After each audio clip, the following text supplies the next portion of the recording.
From connecting esports athletes on demand to powering game day experiences for thousands of fans, Lumen keeps you growing on the trusted network for AI. Learn more at lumen.com. Services not available everywhere.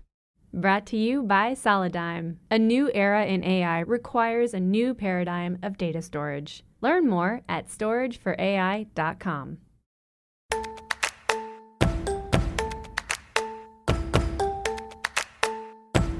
I'm Yasmin Gagne. I'm Josh Christensen. And this is Most Innovative Companies. On today's episode, we talk to Fast Company senior staff editor Jeff Beer about this Sunday's Super Bowl ads. Just having the big names is not enough to make sure that it's a good piece of work. I talked to Josh about my feature on the WWE. I didn't think I was going to be that into wrestling. And then when I went to events, I really enjoyed it. And as always, keeping tabs. We've seen people weather some pretty weird stuff and come back pretty strong. But first, here's the download. The news you need to know this week in the world of business and innovation.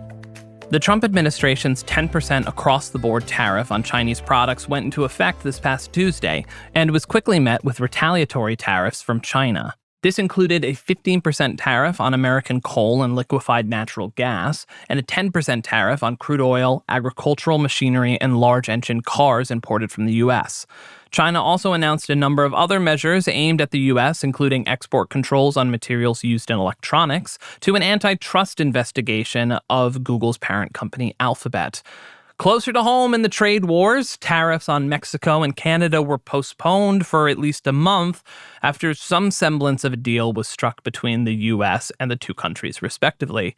It's still unclear what the desired outcome of these tariffs are from the Trump administration. President Trump signed an executive order on Monday that outlines plans for a government-run sovereign wealth fund. A sovereign wealth fund is typically a state-owned investment fund created from budget surplus. Dozens of countries have one. Trump claimed the fund could be used to buy TikTok. The establishment of a sovereign wealth fund, despite the executive order, is likely to require an act of Congress since it would use taxpayer dollars or other government funds. Moving on to the shadow president, Elon Musk. Musk has begun gutting the federal bureaucracy. Musk and his personnel, a group of young engineers at Doge, have been working around the clock, even going so far as to move beds into the Federal Personnel Office headquarters. I wonder if it's the same ones they moved into the Twitter offices when Musk took over Twitter. I can only imagine what those beds have seen. The moves Elon has made have included dismantling the U.S. Agency for International Development, or USAID. He's also gained access to the U.S. Treasury's payment system. He's locked some career civil servants out of their computers and offices. Countless people have been put on administrative leave, and the entire federal bureaucracy has been offered a buyout. And that's some 2 million employees across the entire federal government, which is insane. Musk has signaled that his next target will be the Department of Education. These actions have sparked protests by Democratic lawmakers, and lawsuits have been filed by several union groups. Treasury Secretary Scott Bessent was named the acting director of the Consumer Financial Protection Bureau after now former director Rohit Chopra was removed from his post.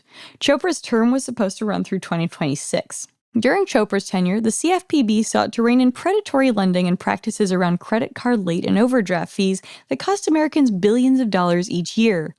Banking groups are likely very happy with this move. Okay, let's move at least a few degrees away from Trump administration news and finish up with the latest movement on the stock market. Palantir's stock surged more than 27% on Tuesday after reporting stronger than expected fourth quarter earnings. The software company's stock grew 340% in 2024 on the popularity of its AI platform. On the downside for tech stocks, Alphabet opened trading down 7% on Wednesday after its 2024 earning results showed signs of slowing.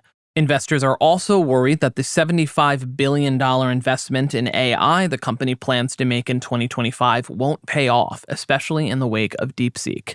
Overall, despite uncertainty around tariffs and the continued worry following the DeepSeek news, the Dow and tech-heavy NASDAQ have remained relatively stable this week. And that's the news you need to know today. So, Josh, if you were a wrestler, what would be your in-ring persona and what would be your walk-in song? Would it be problematic if I wore a luchador mask? Yeah.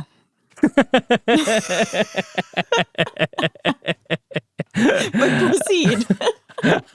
Oh, my in-ring persona. I feel like I would make a terrible heel, so I would have to be a face of some sort. I don't know. I feel like I would do better in like a tag team if I was like just like Us as a tag team us as a tag team. would be so useless. I need to be someone's like sidekick. That's what I would need to be. I'd need to be like some face's like sidekick who's like there to support them in some way. I don't know. What kind of podcaster persona could I have? Could I be a wrestling podcaster? Brain everyone with your microphone. You're descended. We've talked about this a few times. You're descended from a long line of, not maybe a long line, but of wrestling royalty. Was your family, was Vern Gagne a heel or a face? He was a face. He was kind of like an all-American face. You know, like a Captain America, you know. Yeah. Yeah. Because it was like, you know, post Second World War, there was a lot of patriotism, and you know, at the time they would find an Italian guy and be like, "You're Iran now." I get the feeling that you wouldn't be a face. I feel like you have heel energy. People don't want to root for me. Are you kidding?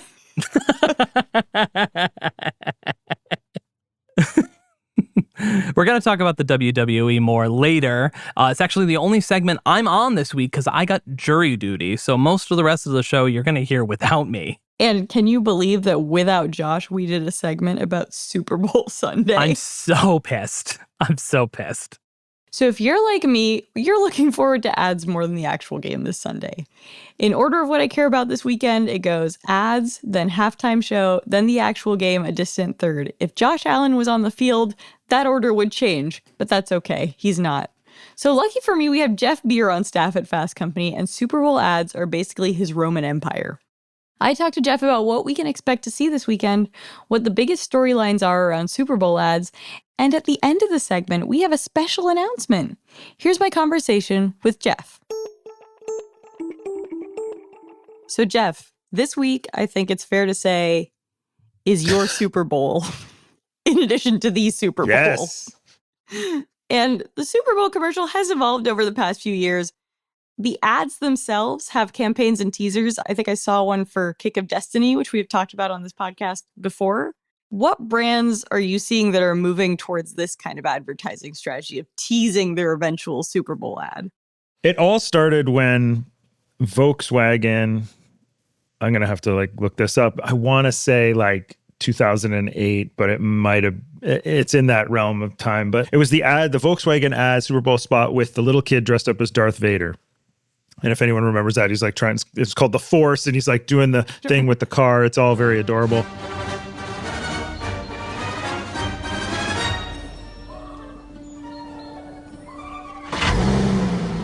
This sounds like the Rizzler. They should remake that with the Rizzler. I don't know. Right? I think that anyway, they put out the full ad, and people were really conflicted about this, is because the Super Bowl was usually like this big reveal during the game. We have people's attention. They're going to look forward to this. It's like the holiest of holy days in advertising, where people actually want to see what you do. So to put out the ad ahead of time, I can't remember how far ahead of time, but it was like it was more than a week. Sacrilege. Totally. Sacrilege. But it got a bajillion views, and it still performed well during the game. So it wasn't like the surprise wasn't ruined, whatever. Well, nobody was going to be like, oh, saw this ad already. Bye. Yeah. Well, whenever you minutes. overanalyze things, there's going to be that. Yeah. So then brands just started rolling out their ads ahead of time to tap into that hype, because again, they're spending a lot of money. I mean, the money that's quoted around like 7 million, 7.5, up to 8 this year, I think, for 30 seconds. That's just the airtime during the game. That is not paying X millions for the celebrity that's in it. It's your agency, it's the production, it's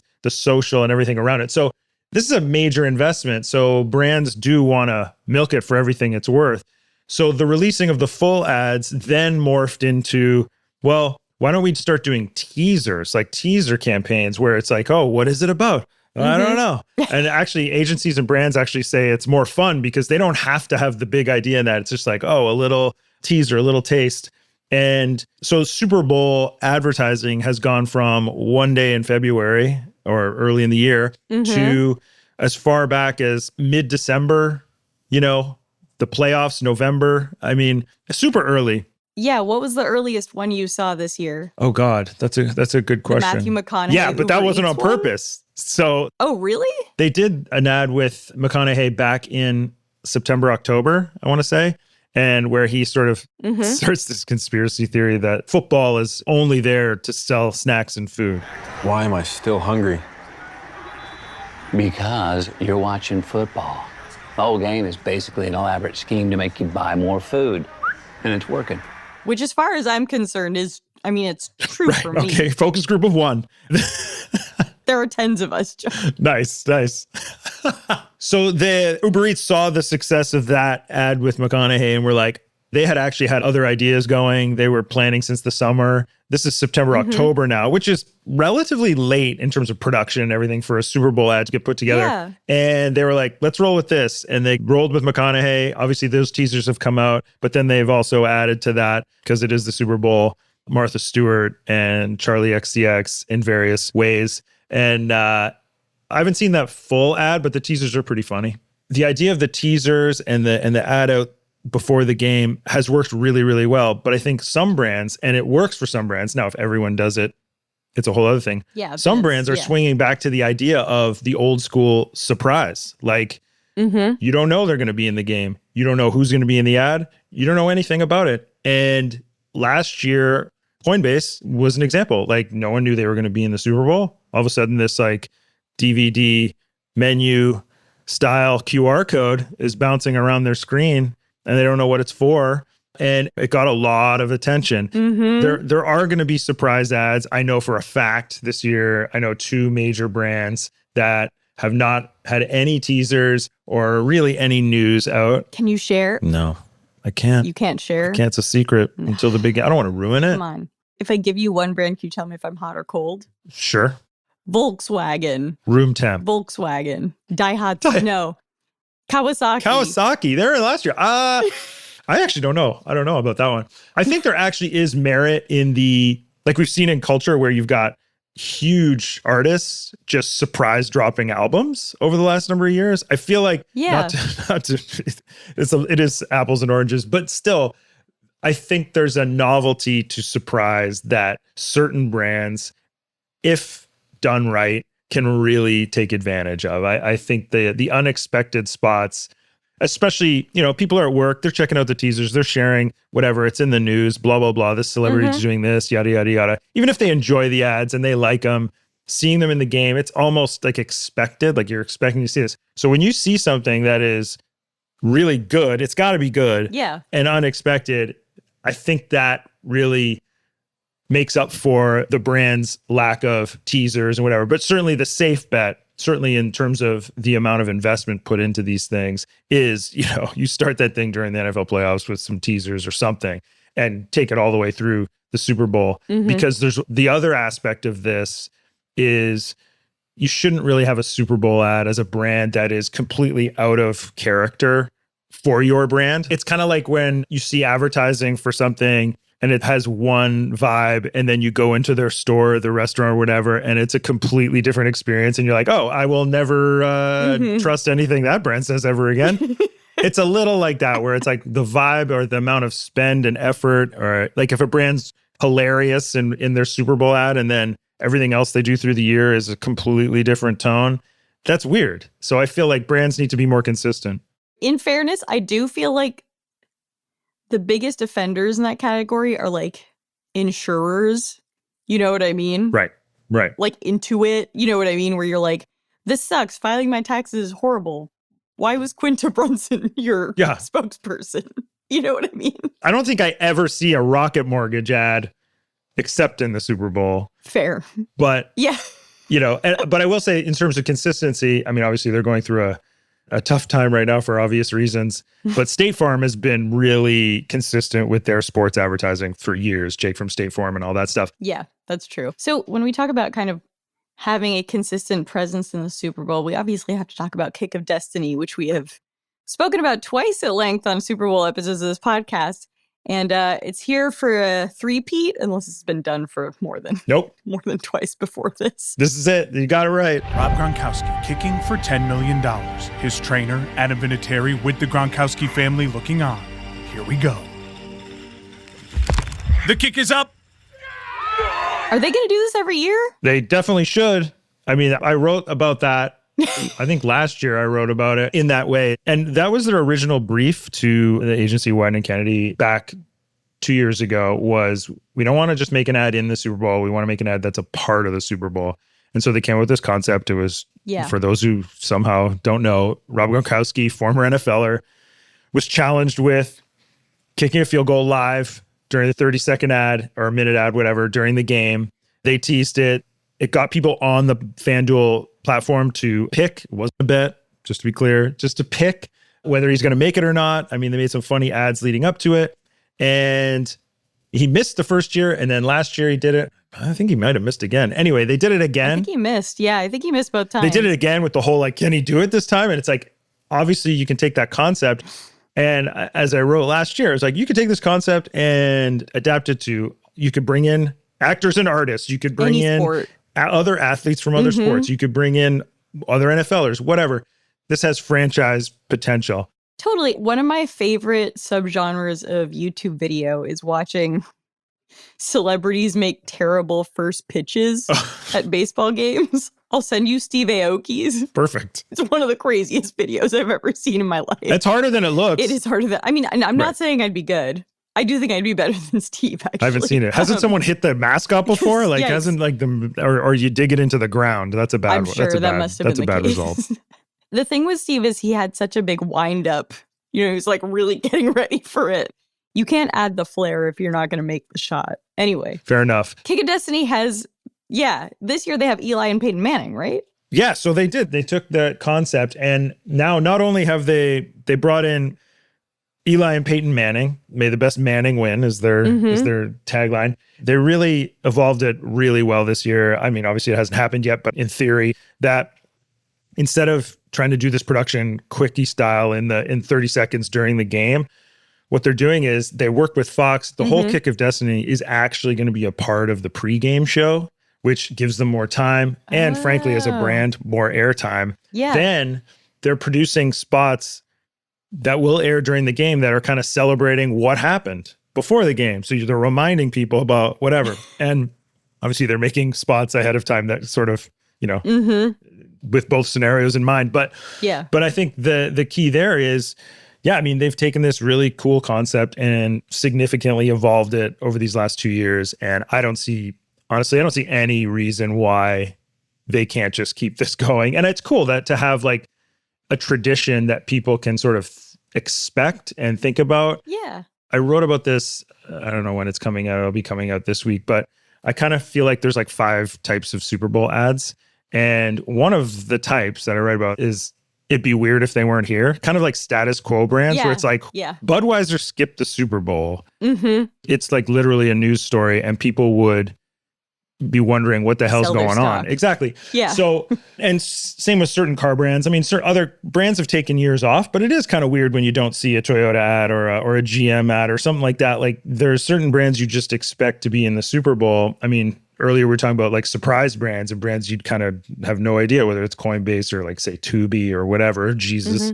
But there's ones that you kind of expect. And I feel like FanDuel is really setting itself up here to become not only that, but even more so because it's an event that is like sports itself. It's unpredictable and they create creative around that. So FanDuel is not the only company bringing back a sort of a concept they've done before. Doritos is bringing back their Crash the Super Bowl contest, in which they pick a fan-made commercial to run during the game. I love this. Tell me about it. Why are they bringing it back? Oh, man. How did they come up with this idea? They originally launched this idea back in 2006, like way before social media was even a thing. And certainly the technology, editing and otherwise available to would-be creators was way more rudimentary and expensive. So that ran from 2006. I believe it ran for about a decade. And basically the concept is they put out a call a few months before the Super Bowl and they want you to create your own Super Bowl ad. They're like, oh, you think it's easy? Go for it. And then originally it was you would upload your video to, I believe, the Crash Super Bowl site, and then people could just go on the site and vote for their favorites. And the winners, they'd get a top 3 finalists, and then they'd announce a winner who their spot would air during the Super Bowl. And this went on for years. And there were some really great spots. Even the spots that didn't air during the Super Bowl but were finalists were some of the greatest. There's one called, I don't know if it's actually called this, but it's like Glory Hole, and it is the craziest spot. It's still the crazy in my head. I've been covering this for years. It's still one of the funniest spots I've ever seen. Weird. Billy, use the cleaner. Touchdown. Yeah, it only works with Doritos. Why only Doritos? You asked too many questions, Billy. They stopped it for some reason. Do they often have high production value, or is this something that like I could do on my? They're okay. I feel a lot of film school students have entered or junior creatives. Damn, because I was like, could I film something on my phone? Oh, for sure. No. Nowadays, for sure you could. For sure you could. The first one, I want to say one of the first winners was filmed. I don't know if it was on a phone, but it cost like $40 in chips. Like they basically, that's awesome. A bunch of friends, and it was something, I forget, a girl was running towards the car and tripped and slammed into the side of the car, running after the chips. Anyway, it was pretty good. It was no glory hole, but it was good. Yeah, tough look. But so they brought it back this year, and I feel like they really see that the culture kind of moved in that direction. And obviously, again, do you think like AI would be a problem there, where it would be like, damn, all these people just use like, yeah, maybe this software to make, maybe. I don't know, whatever. You're like, not my problem. I write about the finalists. I think we'd know. No, I know. I think Doritos is like that too, though. They're like, okay, but they can vote. If people want to vote for an AI ad, then that's, fair play. But I'd be worried because I feel like people these days, and maybe this reflects the person that I am instead of the person I want to be, but I feel like everybody would just vote for like the offensive one, Yeah. Not like super offensive, but like the more stupid one, if that makes sense. Yeah. Well, the brand does have some control. Got it. I think. But I agree with you. Is it going to be lowest common denominator or whatever? But it hasn't actually turned out that way ever, really. And the 3 finalists this year were quite funny. And the winner is this spot called, I think it's called Alien. It involves an alien where this guy just does not want to give up his chips to the extraterrestrial tractor beam trying to take it away. I like that. It's cute.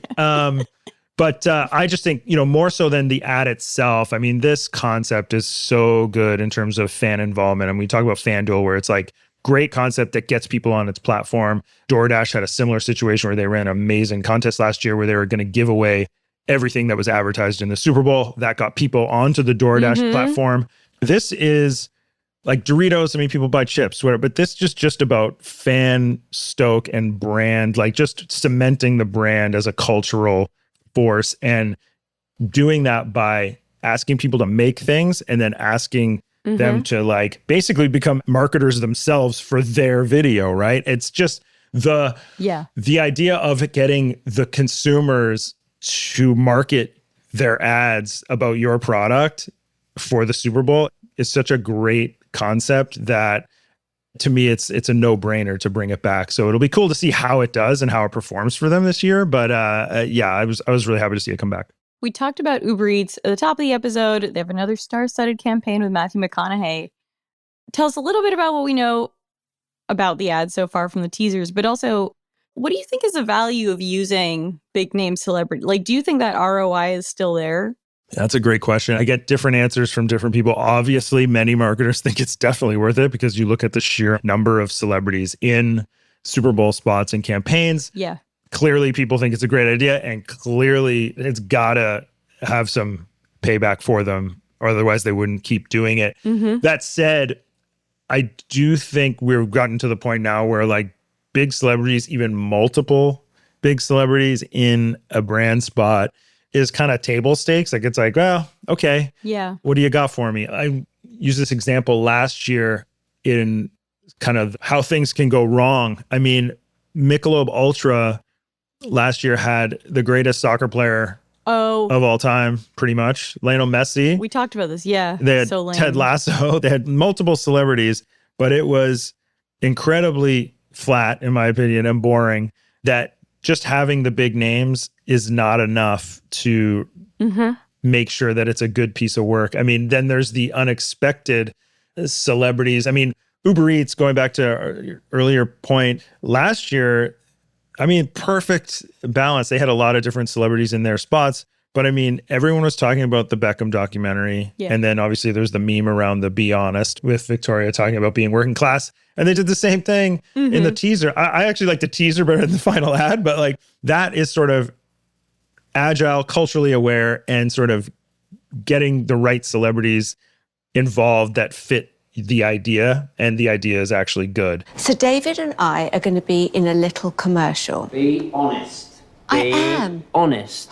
Another one from this year, which I think is super interesting for that brand, but also just funny and weird, but also mainstream. But what Bud Light's done with Post Malone and Shane Gillis, making them like the party neighbors. They got the jorts. They got the fanny packs. They're in the cul-de-sac with the giant cooler. I mean, those teasers were funny. The comedy's funny. You wouldn't think to put those two together necessarily. And then Peyton Manning comes in at the end. Like, it's a weird combo, but it works because the idea is funny. Even if they were no celebrities, that idea would be funny, I think. Cul-de-sac party.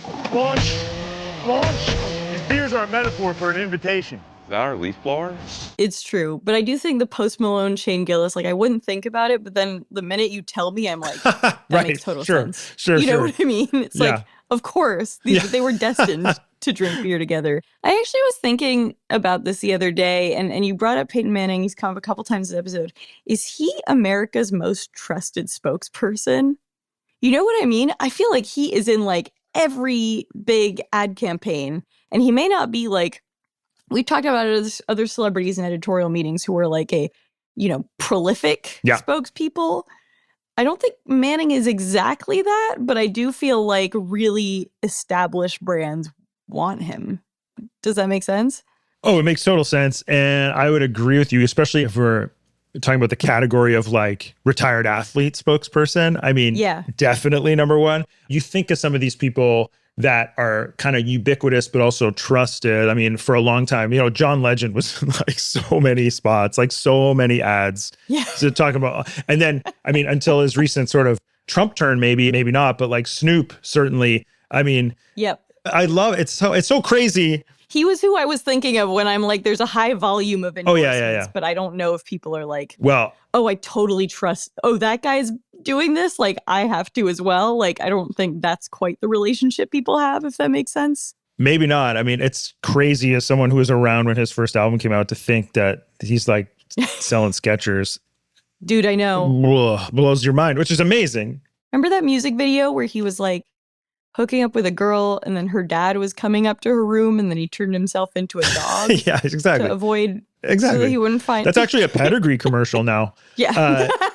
He was ubiquitous, but it also worked. I mean, the results from that Solo Stove campaign were massive. But back to Peyton Manning. Yes, I think Peyton Manning is, which we've seen with the Manning cast with him and his brother. I mean, Peyton Manning gave us a preview of what he is capable of in front of the camera when all his SNL appearances, even when he was still playing, were so good. So good. That he's either, I mean, I'm sure he's funny on his own, but he's so able to, I'm sure like creatives are like just itching to work with him because he goes for it. And no exception with the Bud Light spot. I mean, he's like one line and it's great. It's a great exclamation mark on that spot. To sort of round this out, what are some of the other ads that you are looking forward to? Two things. One kind of on the business curiosity and one just my own. I'm excited to see what they do with it. First is we talk about like AI and AI advertising and stuff like that. Google. Yeah, are we going to see a lot of that in commercials? I don't know. I mean, maybe. We shouldn't see it. That's the point, I think. In a lot of my conversations with people who work, it's like, you know what? It actually shouldn't be the thing. It should just help in the background. But Google is doing an interesting thing where they're creating 50 different ads for 50 different states, focusing on a local business in that state. So if you're in Massachusetts, you see a local business from Massachusetts, same with California or wherever. Mm-hmm. And then they're doing one national spot that'll be in the game. But this is all to promote Gemini, their AI platform and assistant, and how it can help small businesses from everything from distribution to their social media posts.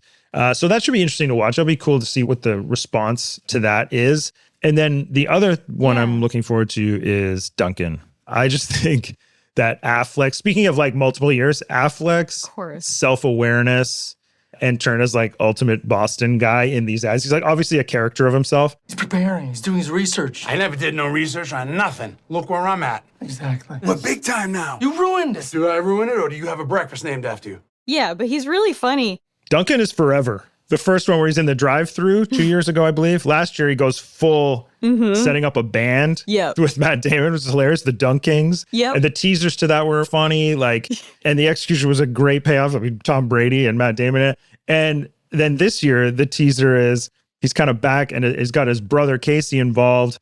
And the teaser shows that they're going to be working with Jeremy Strong, who is, famous for his method acting. And he comes out of a barrel of, I don't know what it was, used coffee. It was something. And that's funny. It's just so good. So yeah, I'm excited to see what they come up with. Having Casey in it is cool because he probably has the best fake Dunkin' ad ever made, the SNL Christmas. Oh, that is true. Although I feel like he's got dark energy around him. Yeah, you could say that. You could say that. I just think it's funny though that, okay, so there's dark energy to put into a funny spot. I agree with you. Is actually an interesting thing to do. That's fair. The other thing is Affleck's company, him and Damon's company, Artist Equity, there's an advertising wing or category there that they work with brands. And so they did the Dunkin' ad and they're doing this year's as well. But they're also doing the Stella Artois spot, which was teased with David Beckham finding out he had a secret twin. So we'll see how that one turns out. So yeah, those I'm looking forward for the Dunkin' one just to see how funny it is, and curious to see how Artist Equity does with its other spots. Before we go, I mean, we're going to wrap up talking about the Super Bowl, but I do have to ask you about your new podcast. And it's somewhat disingenuous for me to ask you about this because I'm trying to work on it a little bit. But, the first episode comes out at the end of this month. The trailer will be out next Wednesday, but tell me a little bit about it. Well, first of all, not enough people have podcasts. So we just thought we wanted to add. I mean, we're starting to run out of things to listen to. No. You were like, damn, not enough white guys in podcasting. Representation matters. It's true. Sorry, everybody. Well, my podcast, it's called Brand New World, and it's a 7-episode. It will be ongoing, but this season is just a bookended look at this moment in time where advertisers and marketers are starting to work with AI, how they're thinking about AI, and where it might be headed. I think the reason I think it's an interesting topic to look at is when we think about AI more generally, one of the first industries that people talk about it having an impact on is advertising and marketing, whether that's producing creative all over the world that much faster to just efficiencies within that production and for brands. So I wanted to talk to the stakeholders there, whether it's the creatives that are kind of testing and experimenting with the new tools to the agencies that are now kind of tasked with on behalf of their brands, like, what do we do? How do we do this? And the tools and strategies that they're creating and making and working with. And then I'm also talking to the brands themselves. So obviously there's many brands that have been working with AI in a number of ways, but there's been a few that have really started early and have really kind of done some high profile stuff. So we have an episode with Google CMO Lorraine Toohill, which I thought, going back to their Gemini Super Bowl ad,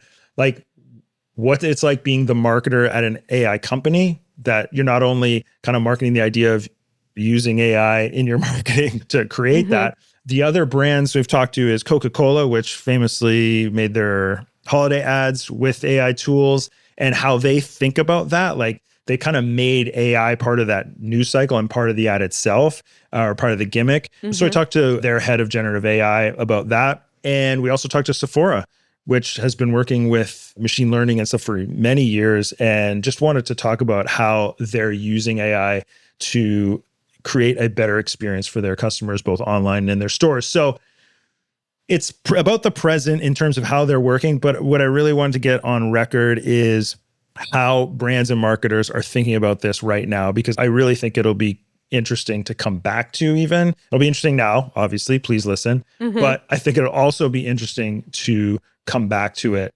in 2 years' time, 5 years' time, see where we're at, and then hear what some of these major companies were thinking about it right now.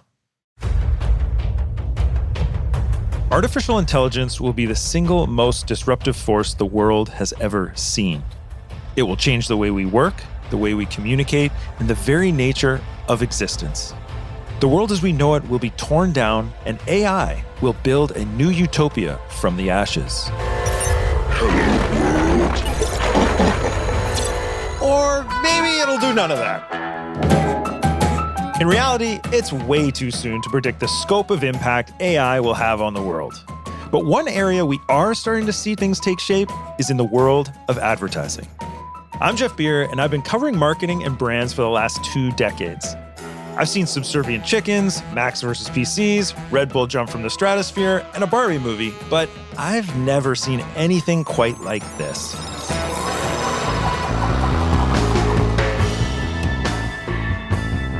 Welcome to Brand New World, a podcast about this nascent moment in marketing and advertising as it all begins to take shape. We'll take a look at how creatives see their work evolving. With generative, I was able to do everything that 20 people could do in a shorter period of time with no money. And at least that opened up my eyes to say, this is going to change the world. How ad agencies are embracing this technology.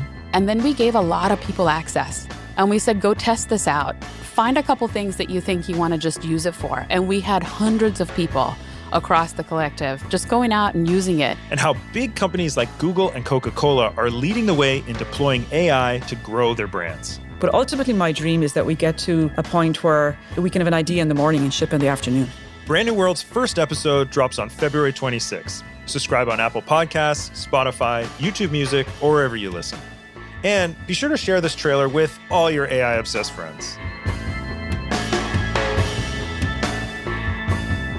I'll be back with Jeff for keeping tabs, but first, a quick break.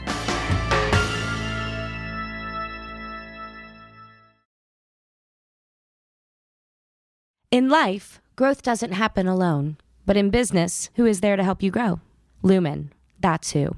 From securely connecting the world's best esports gamers for Blackstar Group to helping Lumen Field power game day experiences for 69,000 fans, Lumen helps leaders like you grow without growing pains on the trusted network for AI. Learn more at lumen.com. That's LUMEN.com. Services not available everywhere. An outdated approach to data infrastructure could be the thing that holds back a company's AI ambitions. The new era of AI requires a new approach to data storage. From the highest capacities to the highest performance, Solidigm solid-state storage solutions are optimized to meet the complex data demands at each stage of the AI data pipeline, all with a smaller footprint and incredible energy efficiency. Learn how Solidigm can help businesses achieve their AI ambitions at storageforai.com.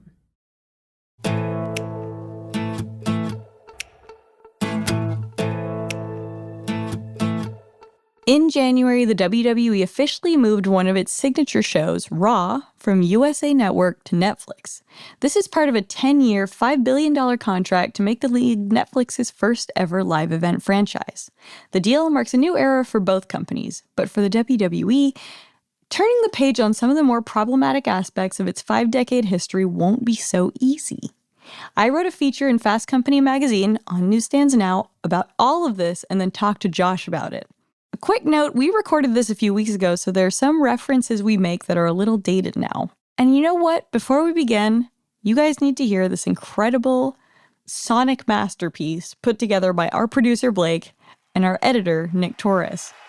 In this corner, hailing from the UK, the writer of the story, WWE, Netflix, and the $5 billion bet on live wrestling. Weighing in at Mind Your Business, she is the Intercontinental Fast Company champion, Yasmin Yazzie G. Gagne!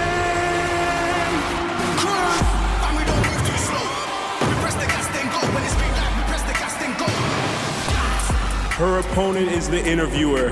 Hailing from Rhode Island, he can sing you Gypsy from the beginning to the end. He is the musical theater cruiserweight champion, Joshua the Destroyer Christensen!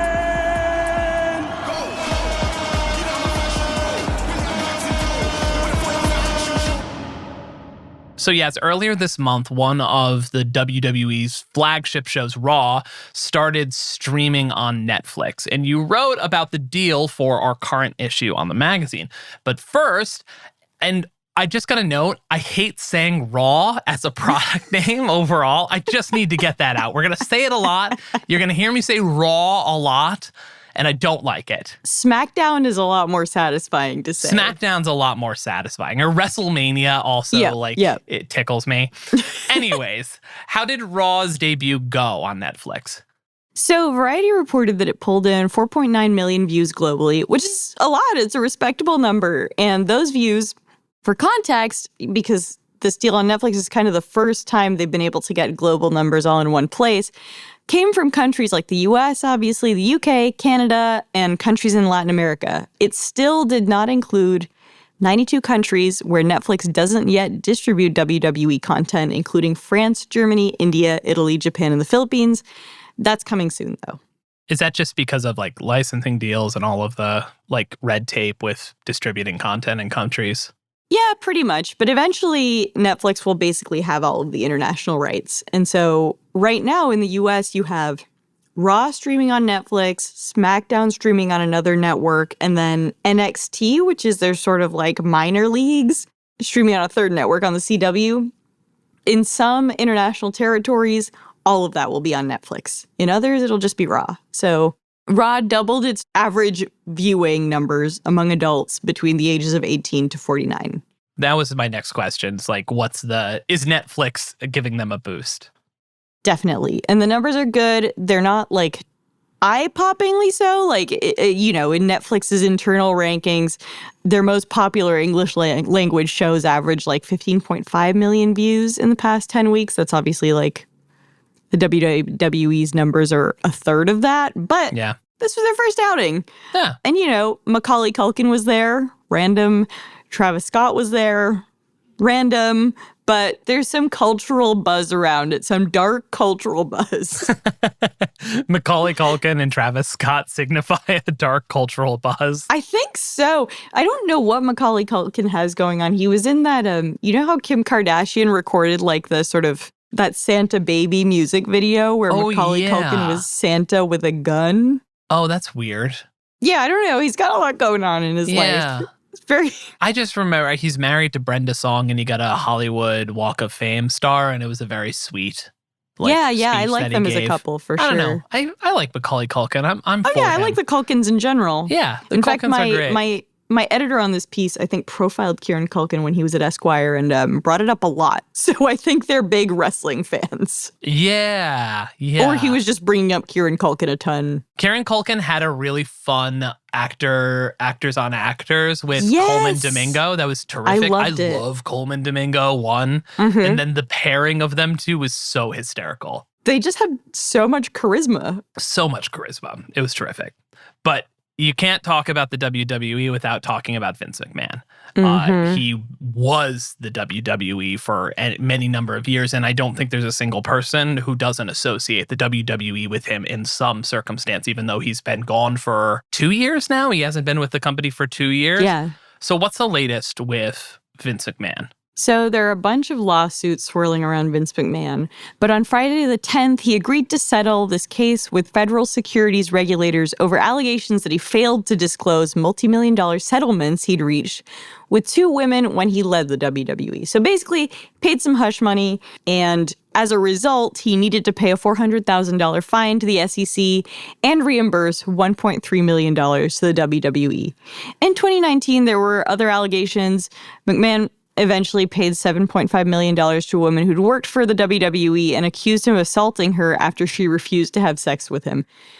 3 years later, he reached another $3 million settlement with a female employee to keep their quote-unquote personal relationship secret. All this to say, a lot of sleazy allegations about Vince McMahon. And they've been around for a while. Yeah. All of this has legally come out now, but I think everybody was like, something dark about this guy. There have been allegations, but not lawsuits previously. He's a sleazy man. We'll get into some more lawsuits that involve him in the WWE later in the episode, but that's the latest development about one of them. Yeah, it feels very much like a Harvey Weinstein situation with him, where it's just like nobody didn't know this at some point. And you talked about, I think you had a line in your piece that was like, the persona he played in the ring was this like lecherous, oversexed, abusive boss. And that turned out to just be him. Yeah, the 90s was when the WWE went like really R-rated and was also insane. Oh, yeah. Some of those old clips are Some of those old clips are crazy, but also what's funny is there's some episodes where there's like not even that much wrestling. It's just him doing crazy shit in the ring. Like there was this period of time where there was a storyline that his wife was in a wheelchair and he had hypnotized her, and he's just like in the ring making out with various women in front of his wife pretending to be hypnotized in a wheelchair. His wife, who's now in the Trump administration? Yes, exactly. So that's the third piece of news that came out recently. Well, I mean, there's a lot of pieces of news. There's a Netflix deal, which is on one side. There's the Vince McMahon. There was a whole documentary that HBO and The Ringer produced, I believe. There's his wife being in the Trump administration. But we also should mention that WWE's parent organization is TKO. Is that right? Explain this holding, because one of their partners is the UFC. And yeah, something happened there. The most ridiculous thing happened there. Spoken like a wrestling promoter.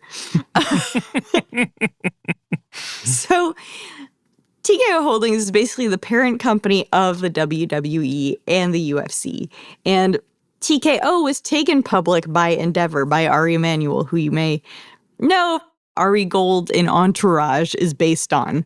And the CEO of UFC is a man named Dana White, who last week joined the board of Meta. Yeah, that was amazing. Dana White's appointment to the Meta board obviously took a lot of people by surprise. You know, on the other side, in terms of TKO influence, Linda McMahon, who was a top executive at the WWE until 2009, is President-elect Donald Trump's pick to serve as the next Secretary of the Department of Education? Question mark? And she's currently separated from Vince. So basically, you could make the case that TKO has never actually had more influence. I mean, the WWE has like never been more influential than it is now.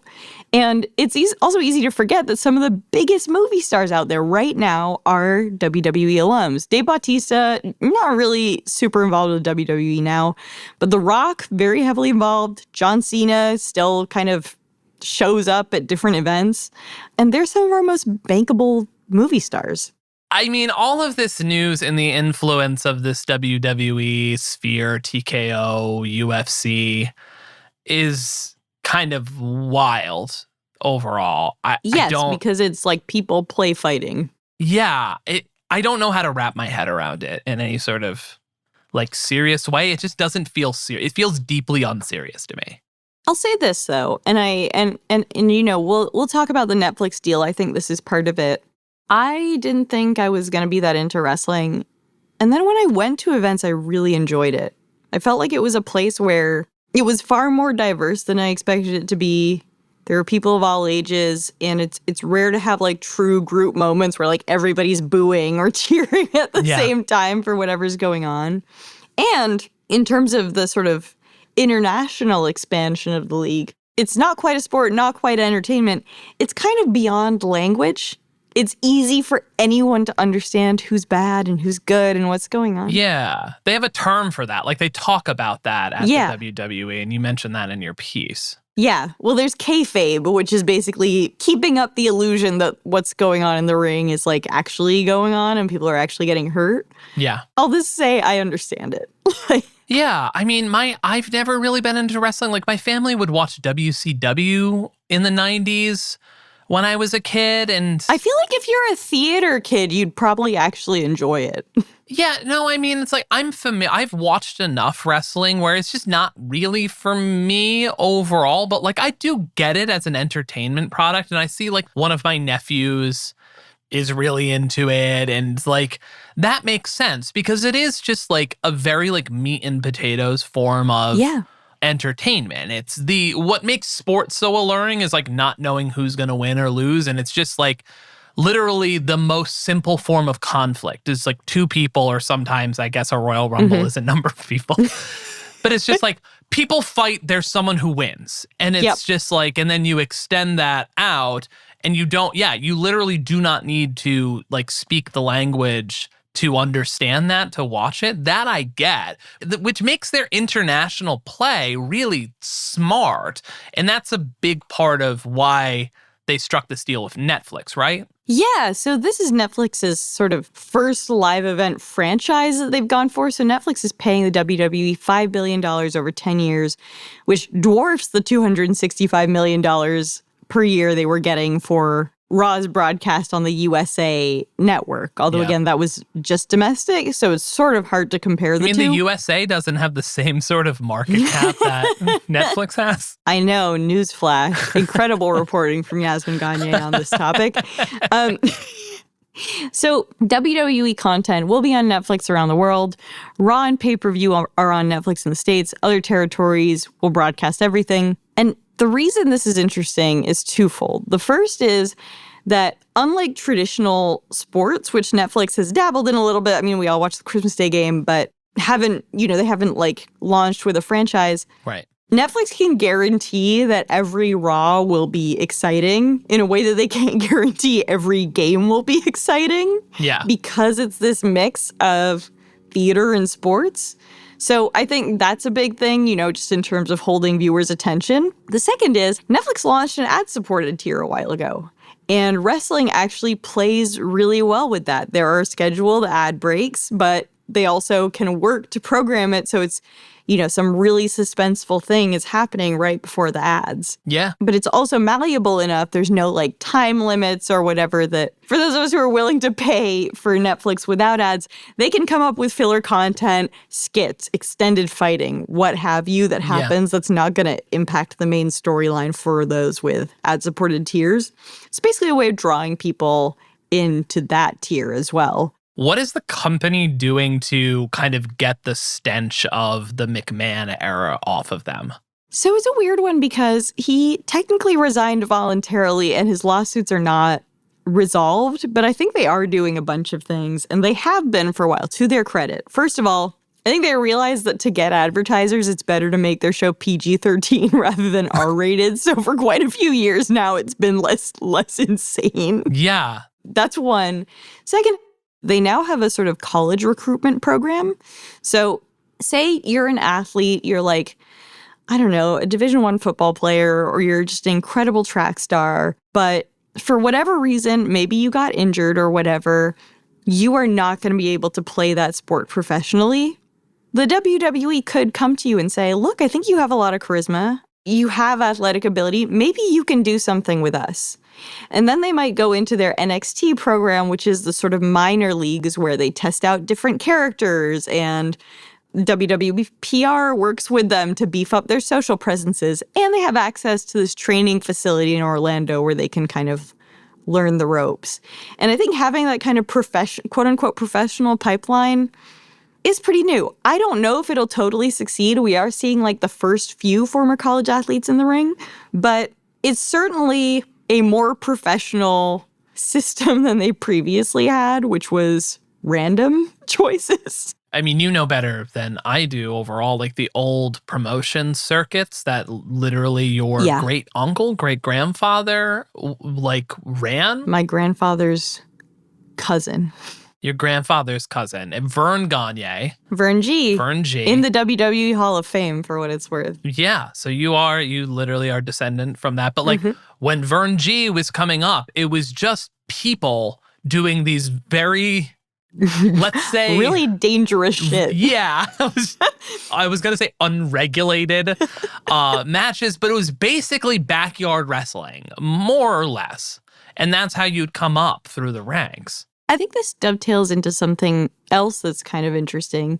You know, when you think of Netflix investment into sports-related content, up until now, no, they haven't invested that much in live sports. But what they have done super well is make sports documentaries. And I'm thinking of the success of Drive to Survive. I think they now have a tennis and a golf one. I don't really care about those two. I am, however, obsessed with Drive to Survive.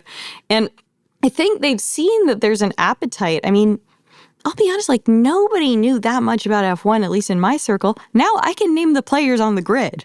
Yeah. You know? Unscripted reality television has been a huge bet that Netflix has made over the years. I mean, they have the whole, like, Love is Blind, the Lachey universe of of content, but it seems to dovetail really well. And it's not like that content has existed for a long time from the WWE. They've had any number of reality TV shows. They've experimented with reality TV shows before. They all have big social media presences. I can totally see really interesting documentaries coming out of it. A couple have been announced already. And I think if all goes well for the WWE and for Netflix, they basically want to create a kind of Marvel Universe type constellation content around wrestling IP. That's not to say that the wrestlers are going to be superheroes, but basically when you think of Marvel, there's so many brand extensions, shows, movies, like... They're interconnected. There's storylines between those shows and movies that may start on one, get continued in another, in a way that makes total sense for the WWE if it works out. In 2023, the league hit $1.33 billion. That was up 20% from 2021. Like, I think there's just a real appetite for it. I also think that the WWE, or rather TKO, being put together by Endeavor, which is a massive talent agency that seems to represent just about everyone, has probably helped a lot. When I went to a WWE event, I went to a live taping of SmackDown in Seattle, and this agent, Cody Rhodes' agent, told me, he was like, we have seen so many more inbound requests from like actors and performers wondering if they can get in on this than they had before. Like, I think people see it as just like another step towards fame in a way that maybe they didn't consider it as well. I do want to make this point because I think it's something that is maybe not super well understood, but WWE has a few things going for it that I think are really interesting. The first is like, actually has a pretty split gender demographic. Like, a lot of women enjoy watching it as well as men. I wonder why. The answer is Roman Reigns. Is it Roman Reigns? Is he a heartthrob? Is that a guy? Oh my God, he's so hot, Josh. He's so hot. Yes. Even Luis saw him, was like, that dude's really handsome. I need to look up a picture of Roman Reigns. He's The Rock's cousin. You know, he kind of looks like Triple H used to look, but like a little bit more... Not white. Not a little white, bit more obviously. Samoan. More Samoan, but like a handsomer version of, like, he's got a similar sort of style. That tattoo, the whole arm and chest tattoo is very... Okay. Keep this in. Keep all of this in. So it has a pretty split demographic. The other thing is it's actually fairly split in terms of political affiliation. Like, there's weirdly a ton of union support among WWE fans. That doesn't surprise me. Yeah, I feel like there's a lot of similar appeal in the WWE as there is with like sports, the traditional sports, which kind of cuts across a lot of different demographics. Totally. But I think the WWE has this association with, like, I think a lot of people when they hear it, they're like, oh, Republican shit. Yeah. Which, like, Linda McMahon is probably going to be part of the administration, but... Sure, but the content's pretty apolitical. The content is pretty apolitical. And the other thing I'll say is, like, I've interviewed a fair amount of wrestlers now and just met them, and, like, consistently some of the nicest, most, like, humble and hardworking people, because even when you're a massive star in the WWE, you've had to spend years working for that. Yeah. You know, it is not some kind of overnight success payday. You kind of have to be doing it for the love of the game. And overall, I have to say, I don't know if this has always been the case, but in reporting this and in reporting my story on the AEW, I have found every wrestler I meet to be like pretty down to earth and pretty delightful overall. Yeah. So we talked a little bit about Vince McMahon already and we got ahead of it, but like, is there anything else with Vince McMahon now that's important to know? Yeah, so there's a few kind of ongoing lawsuits that are going on. There's one to do with ring boys from, I think it's like the 80s. Janelle Grant, a former league employee, filed a lawsuit in federal court in Connecticut where she accused McMahon of rape, battery, sexual assault, and human trafficking. That's pretty terrible. He did step down from TKO. He retains 8 million shares, but he did sell 21 million of them, and he claimed to be stepping down voluntarily. However, it's worth saying his son-in-law, who I loved when I spoke to him, by the way, Triple H, is still the league's chief content officer, and a lot of senior employees were hired by him. The WWE is kind of in an interesting PR position when it comes to this. I spoke to Josie Reisman, who's really great.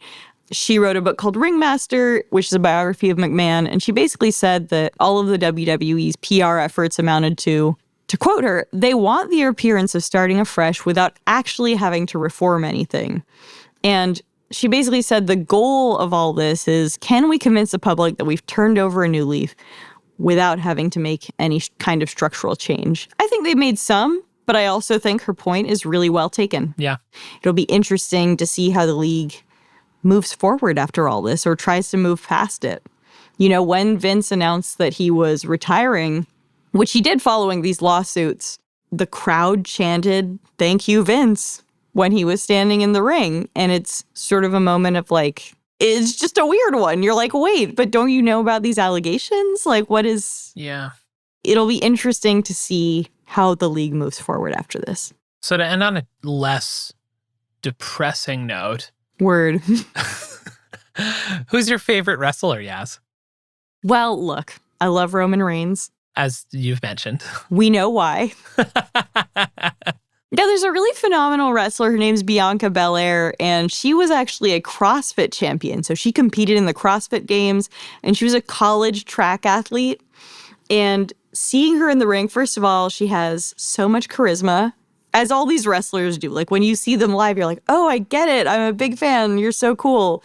She has a gigantic ponytail that she whips around a lot. But I think the thing that really impressed me is how athletic she is. I mean, I've never seen someone like that acrobatic and that strong. And to see her do flips is really incredible. All right. I have no idea who that is. Well, soon you'll know if you tune into Raw on Netflix. My favorite... I probably won't. I'll be honest. Probably not going to do it. I don't know that I'll watch it on TV, but I would like to go to more events. Sitting ringside is one of the coolest experiences ever.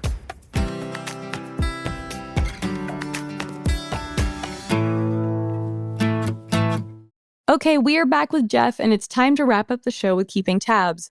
This is where each one of us shares a story, trend, or piece of pop culture we're following right now. And Jeff, since you're our guest, and since Josh is on jury duty, this segment is just you and me. So what are you keeping tabs on? We missed Josh, but this is fine. We do miss Josh. This is fine. My keeping tabs this week is what probably is the biggest NBA trade in basketball history, at least in my lifetime, and certainly the biggest trade that was like not predictable. No one knew about it ahead of time, which is Luka Doncic from the Dallas Mavericks to the Los Angeles Lakers for Anthony Davis. Obviously, there's a bajillion sports takes on this, but I'm keeping tabs on it from kind of a brand point of view. I think it's really interesting to see. It will be very interesting to see how that shifts the brand marketing around Luka. I think that he's an unbelievable talent, and I don't think from a national, I'm in Canada, so I say international. I'm sure internationally in Europe, they're marketing him a lot because he's from Europe. But one of the scapegoats of kind of lower NBA ratings, TV ratings, which they're experiencing right now, is kind of there's no big American star. Kind of, LeBron's aging out, Steph Curry's aging out. Yeah. To have Luka on the Lakers, I think could certainly help that. More national games, more attention on him, more brand attention. He's in Los Angeles. He's in a bigger market. So yeah, I think it'll be really interesting to see how that plays out. Do you have a sense of his personality, though? I feel like LeBron and Steph, I always had a good sense of their vibe, if that makes sense. In fairness, I don't really follow this too much. So, maybe I'm just oblivious. But do you have a sense of I don't know, what he's like and what kind of endorser he would be? Honestly, I don't follow him too much either. I mean, I've watched him in the finals and read and listen to other podcasts and sports shows. But what strikes me is that his Euro sensibility in a lot of ways is, to me, super cool. They were talking about how he's not in sick shape, or at least it doesn't look like he's in sick shape. He kind of even though he's a professional, one of the best professional basketball players on the planet, but kind of like Jokic on Denver, who's he's MVP, but he doesn't look like LeBron. Let's just say that. Just massive, strong athlete. These guys, they're amazing at the sport, but they just don't look like your stereotypical what AI might come up with when you say professional basketball player. Mm-hmm. And they talk about how he drinks beer. He likes his Czech Pilsners. He's a chill dude. Yeah, that I love that. Yeah, it doesn't come across as that hyper aggressive or competitive, even though he is from a personal brand point of view. And we don't hear that much from him, I guess, in ads. I mean, even compared to other Euro stars like Giannis with Milwaukee, we hear about Giannis a lot. He's out there. He's talking. Mm-hmm. He's letting us know his personality beyond the basketball court. Yeah. Now, again, I don't live in Texas, so I don't see a lot of the Luka stuff outside there. But I think moving to the Lakers will sort of give both Brands and Luka, if he wants, a chance to kind of show that more to the more casual fans, certainly. On the other side, on the brand side, it is actually just fascinating how the Los Angeles Lakers as a brand just keep being able to do this. This is a secret trade that no one knew about. Just as their biggest star is getting into his 40s, they get one of the top 5 players in the world in his mid-20s, just getting into his prime, and kind of start the Lakers Showtime kind of cycle once again. This is a brand that just always seems to find a way or create a way to keep itself at the top level. There's a reason it's probably the most recognizable basketball brand on the planet. My keeping tabs is actually more of a question for you, because you're our resident Ryan Reynolds expert. Okay. I've been really fascinated by this whole lawsuit around It Ends With Us between Blake Lively and Justin Baldoni, and Reynolds seems to be kind of dragged into it. And I guess I'm curious, from where you stand, how this will affect their own personal brands going forward. What do you see coming out of this? Because it just seems like a mess. It really does. But I think those who pay super close attention to this kind of stuff, it will impact their view one way or the other on these people. I do think that, and I'm not armpit deep in that TMZ sort of that kind of side of stuff. Yeah, But sure. I will say that I think his work and the work that he's put in across his brands, whether it's aviation, Mint Mobile, all the work across Deadpool, and that kind of parasocial relationship he's forged with his fans, and I would say almost especially with the Wrexham Football Club. And they just announced they're building a whole sort of side of the stadium there recently. I mean, the fact that North American Sports Center is running a ticker about that, and this is a third-tier English football club, tells you everything you kind of need to know about Reynolds' skill and status here, and brand status generally. So I don't think overall this is gonna impact his personal brand all that much. I mean, he's really built up a lot of goodwill, and it sounds like power, sounds like maybe a aggressive word to use, but really brand power. He just, depending on which way that story goes, I don't know the ins and outs of it. Yeah. But from what I do know, it sounded like at first it was swinging kind of against Lively and Reynolds in terms of they look like kind of Blake, yeah. Puppet master celebrities. Yeah, kind of. Assholes, and putting out a whole other image. But then, it swings the other way. And I haven't really paid attention really since. And maybe that's indicative. There's almost too much information about it there, where I feel like every day someone is releasing something and the message then gets super muddied, right? You're like, I just don't even know what's going on. Yeah. And I mean, personally, there was a few back and forths there after that initial whatever. I'm kind of like, I actually don't care. Whatever. It's between them. Yeah, you were like, this ends with me here. This ends for me now because I don't care. Not to say accusations are serious and they have to work that out, but like in terms of brand value and what that makes me feel about their work, zero. Like it has zero impact on that. And I, yeah, I mean, obviously, mostly the Wrexham and Deadpool side of things, and obviously his brand work has been great. But yeah, I think he'll be fine. Mm-hmm. Well. What about you? I don't really know how to get us out of that one. I think he'll be okay.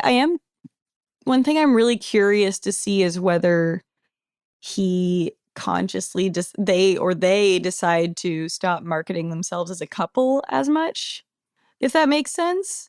Like, I do wonder if her personal brand is tarnished in a way that his isn't. And I mean, they may literally just say like, we, Reynolds, go forth, right? And she may pull back. I don't really know. Because we did see, I know when all this news came out, and in her lawsuit, I believe, she alleged that like the negative press had really affected sales of her hair care line at Target. Now, whether it's true or not, I don't know, but those are claims. And I think that does mean like they're impacting something to do with her image or commercial viability, right? Yeah, that's interesting. So I don't know. Mean, maybe it depends on the product category as well, right? Like who's buying skincare products, or maybe not to, that's what paint everybody with the same brush. Yeah. Mint Mobile, Deadpool. People are like, what? I don't care. Yeah. But that's what I mean. So I feel like he's going to be fine. I don't know about her, but I can totally see a world where they just like, she lays low for a while, or they just stop kind of being like doing everything together. Yeah. Deal. We've seen people when even they're on whether it's just the over attention is one thing, but like we've seen people weather some pretty weird stuff and come back as a personal brand by choice. Obviously, it come back pretty strong. Who knows, man? There are no rules. We'll see. There's no rules in branding. That's like a classic catchphrase. Like, see this playbook? I'm throwing it out. That's actually your brand new world catchphrase. It's also my IKEA furniture philosophy. And that's it for most innovative companies. Jeff, thanks again for joining us. Thanks, Yas.